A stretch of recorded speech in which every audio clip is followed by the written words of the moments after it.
Hi, I'm Shauna. This is Shauna's World. Welcome back to my channel where I make videos about living intentionally. I'm currently in New Zealand. I'm on the Kiwi Experience bus, which I'll share more about in future videos. And I'm not overall loving the bus, but I am seeing some beautiful places along the way. I'm just in Franz Josef at the moment, which is on the west coast, and it's surrounded by rainforest. I don't know if you can hear all the cicadas and crickets and bugs and birds and those beautiful jungle sounds. And for me, rainforest environment is actually probably my favorite. There's also a glacier here, which is the main reason people come here, and it's receding a lot. And I'm walking this morning to try and find a viewpoint to see it. A lot of people come here and they do helicopter rides, a heli hike where they helicopter up to the glacier and then hike on it. I decided not to do that, partly because of cost and partly it just didn't feel right when the glacier is receding to be contributing to that erosion and problem. But I'm going for this walk now to see as much of the glacier as I can see from the viewpoint and maybe get in some jungly, rainforesty bits of the hike too.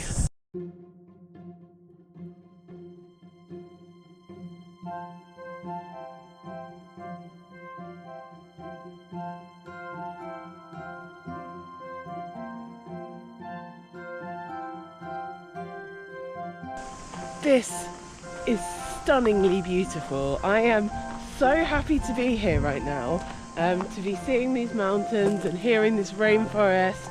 I'd been feeling out of sorts for a few days, and yeah, I just feel like I've come home to myself, being in these surroundings, walking.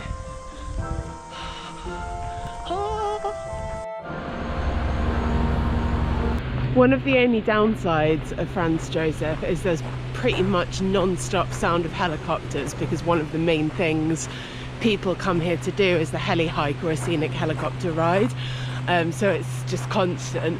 You can kind of zone it out, but it stops my nervous system from fully kind of into it. But it's a tiny thing for such a beautiful place.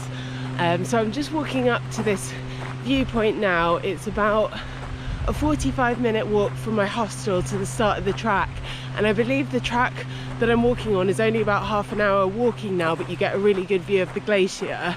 But it used to be a couple of hours walking, but I think it's actually because the glacier is receding because of climate change and other reasons that a lot of the track has now been closed and you can't walk on it. So it's going to be quite a minimal walk, and a lot of it is along the road. There probably is a way to go through the bush, but I couldn't work it out from the maps.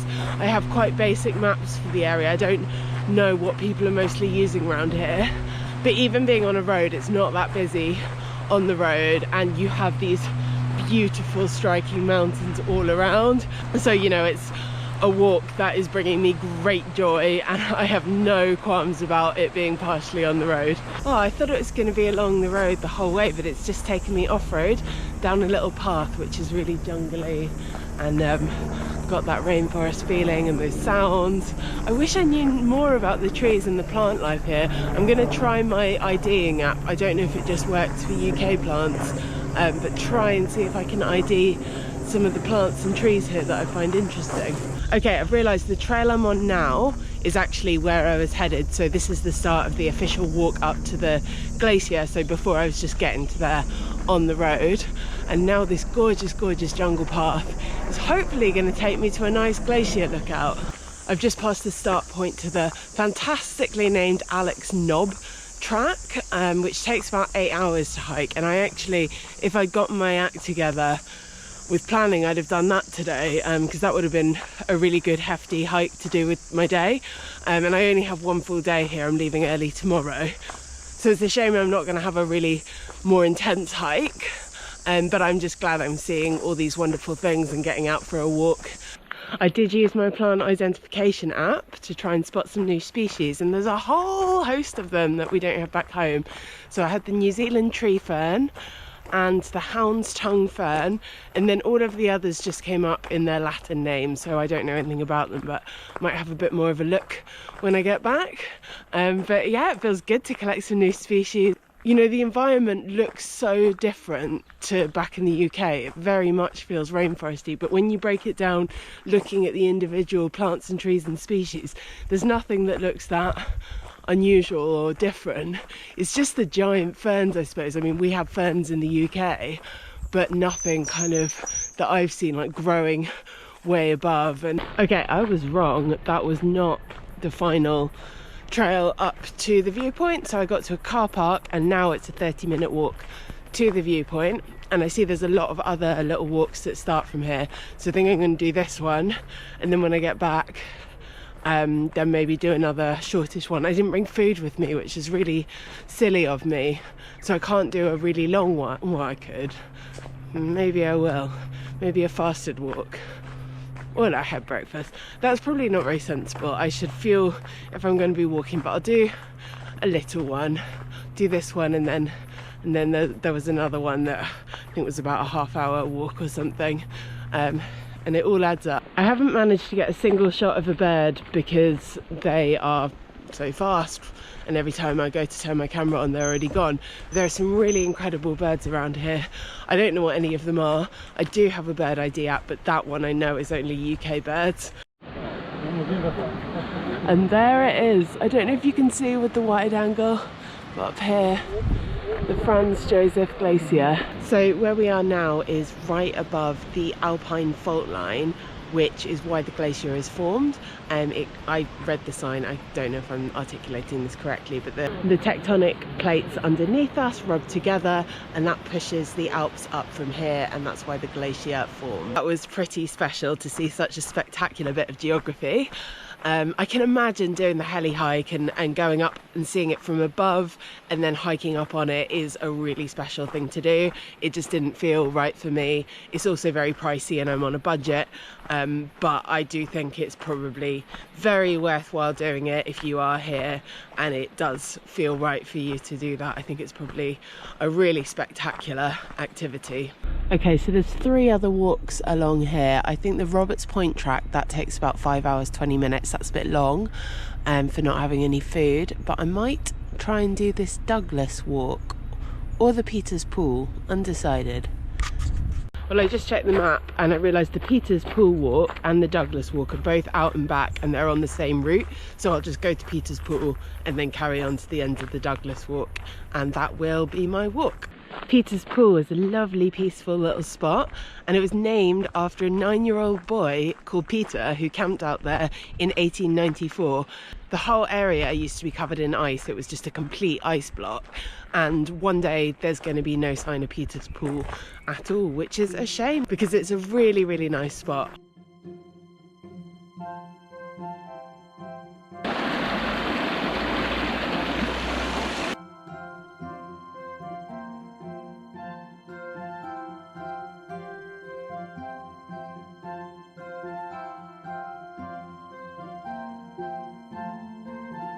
Okay, I don't actually know if I got to the end of the Douglas walk, but I came to a road and I couldn't find a continuation. It turned into that Alex Knob track, so I just turned around and I'm going back.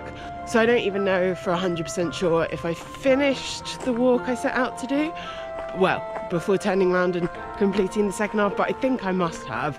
And it's been a gorgeous walk, so either way, I'm not fussy.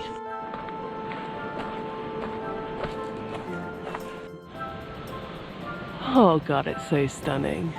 Okay, so I'm back at the car park and I do have time to squeeze in more walks, but I'm quite hungry, so I think I'm going to go back into Franz Josef Village, which is back along that walkway I came in, and then find a nice cafe or something to have some lunch.